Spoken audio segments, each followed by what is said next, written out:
This is Grand Seiko's first automatic chronograph, and for a first attempt, they really did not hold back. This watch is impressive on multiple levels. Let's start with the movement.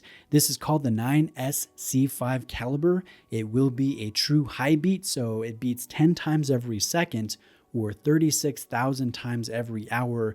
Very smooth when it comes to the sweep. And that's where the model name comes from. Grand Seiko is taking the word 10 and chronograph and combining them into Tentagraph, which I think is a little bit silly personally, but the watch is no joke. This is so impressive, so well engineered, and so well executed. The movement will have a vertical clutch, a column wheel, a free sprung balance. That balance is anchored in 2 positions, so a full balance bridge, excellent at resisting shock. And then there will also be a variable inertia regulation system in the balance, which essentially means multiple screws that you can move to adjust the inertia. And then there is also a high energy efficient escapement system that is brand new that Grand Seiko developed, and this will allow for 72 hours or 3 different days of power reserve, and that is counting the chronograph continually running for that duration.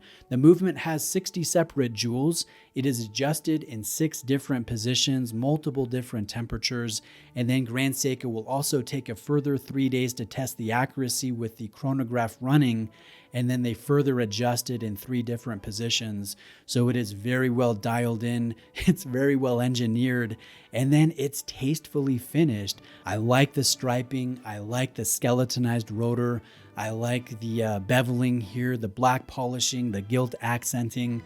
It's very tastefully done.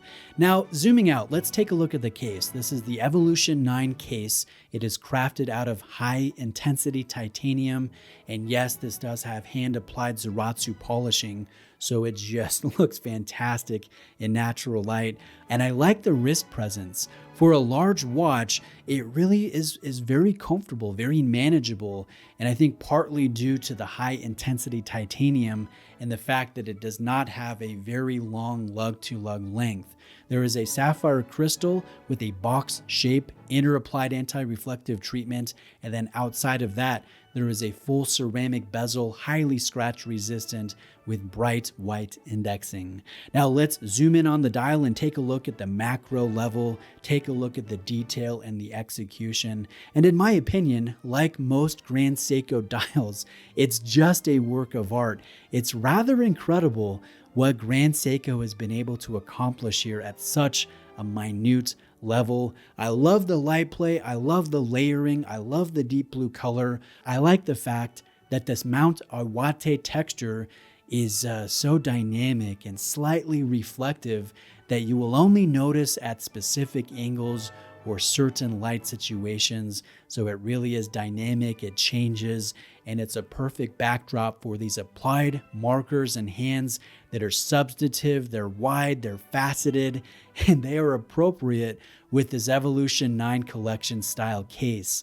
Now, let's zoom out here and take a look at the bracelet, because that's one criticism of most Grand Seiko products is their bracelets just don't feel like they're at the same level as the case, the dial, and the movement. And I do think that with this new Evolution 9 bracelet, they have thought about how to improve the overall feel of the bracelet. So the links will be wider, they feel more solid, there is a little bit less flex and play and give to the bracelet, so it feels more premium, and I think that makes a difference. When it comes to the finish, it is entirely brushed on the top as well as the reverse of the links, and then the sides will be high polished, a Zaratsu polish. And then if we take a look at the clasp, this is a sport style clasp with a signature and a twin trigger release.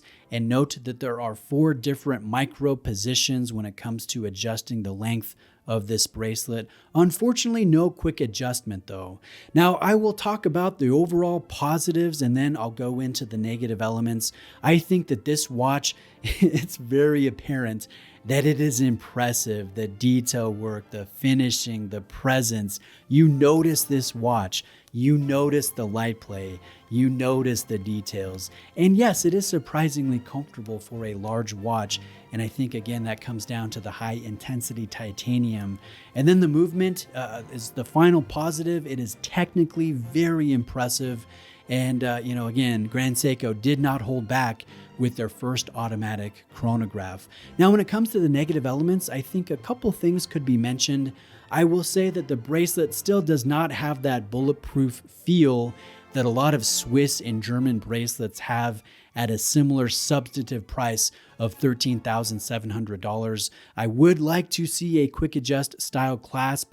Grand Seiko is moving in the right direction with the bracelet and clasp, but I'd like them to go further in that direction. Other than that, I'm not going to complain about the size. I'm not going to complain about the price. I think if you hold this in person, if you put it on wrist, you won't be bothered by the size, and you will realize, hey, look at the details, look at the movement, look at the patents, look at the technology, look at the execution.